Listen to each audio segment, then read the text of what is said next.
News Live at 6. A man is in custody tonight after pulling a gun on another person, making threats that forced police to call in the SWAT team. Thank you for joining us tonight. I'm Krista Bain. A man is being charged for terrorizing after pulling a gun during an argument in a Grand Forks hotel parking lot. After a 4-hour standoff, officers were able to take the man into custody. Valley News Live's team's Macy Anger joins us live with more. Macy? Yeah, Krista, it's hard to tell. Anything happened here at America's Best Value Inn. But just a few hours ago, Grand Forks police officers and SWAT team surrounded this area, even blocking off a few streets. Officers say Daniel Tuba got into an argument with another man in this parking lot, and that's when witnesses say he pulled out a gun and threatened the man before going back into his hotel room. Now, when officers arrived, they evacuated a portion of the hotel, about 10 people. Now, those people are back in their rooms right now. Officers say at a point in the negotiation, because of Tuba's threats, they had to use a flash grenade. Now, no one was hurt, and Tuba did eventually come out of his room peacefully.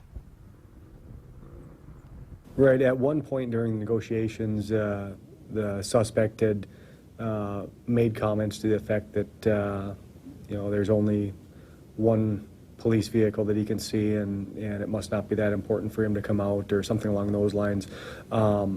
He wasn't really cooperating at that point, so the decision was made that we needed to ensure he understood that this was a serious matter, and we were taking it serious.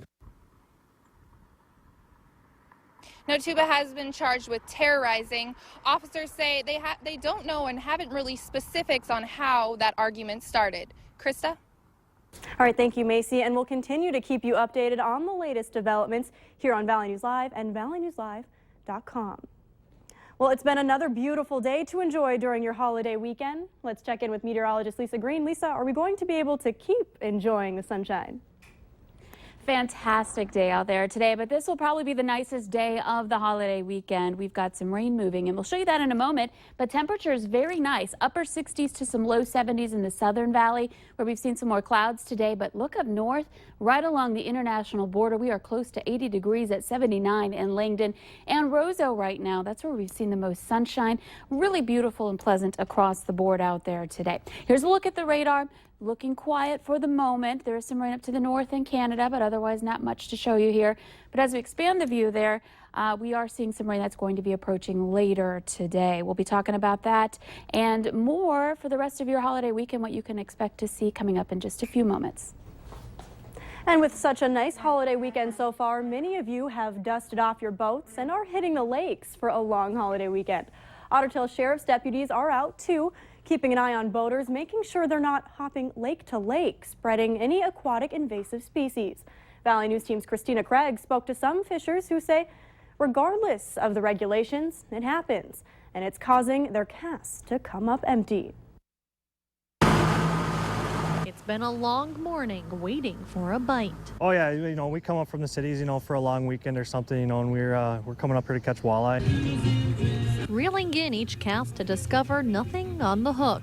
Jake Potter is calling it a day and putting blame on the invasive species like the commonly known zebra mussels that have spread into Otter Tail Lake.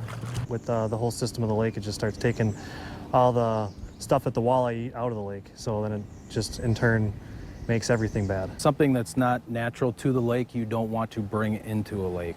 So such as the zebra mussels, if a zebra mussel gets into Otter Tail Lake, then it'll affect the ecosystem. And end up competing with food sources for the fish. Despite regulations, Potter says most are aware, but it only takes that one person to bring something foreign into a new area. And in the worst case, when there's not fish around the area, it's going to hurt the economy for people coming up here for weekend vacationers and everything. If they're not catching stuff, they're not going to keep coming back up. It's all about unplugging your water cap, checking your trailer and your boat to make sure you're not bringing anything from one lake into another that's not supposed to be there. Make sure your live wells are drained. Don't transfer water from one lake to another. A process Potter will do every time, hoping invasive species won't hurt his fishing game. In Otter Tail, Christina Craig, Valley News Live. The Minnesota DNR tells us that invasive species can be found in any lake and not be listed as infested. And investigators are still looking into what caused a roof to collapse at Thumper Pond Lodge last month. We spoke to resort management, who is hoping to have more answers in the next week or so. With fence and yellow tape up, the area where the indoor water park used to be sits empty. Management says with the water park gone, business has significantly slowed. They are working with a design firm to reconstruct the park and plan for it to reopen next year. A Moorhead man is in jail after waving a BB gun around in a parking lot downtown. Guadalupe Longoria was arrested last night in the Bell State Bank parking lot for terrorizing, possession of cocaine, methamphetamine, and drug paraphernalia. Police say the situation in the parking lot stemmed from a fight in a bar earlier that night. And police also arrested 3 others in the lot. Jessica Caballero of Glendon was arrested for possession of methamphetamine, and the other 2 were arrested for unrelated outstanding warrants. A 13-year-old boy from Underwood, Minnesota, has been taken to a hospital in Minneapolis for burns he suffered after his ATV flipped. The boy was riding in his yard at 11:30 this morning when his ATV flipped, pinning him underneath it. His mother heard his screams from the house and came out and was able to get the vehicle off of him. The boy was taken to a hospital for minor injuries before being transported to the Hennepin County Medical Center burn unit.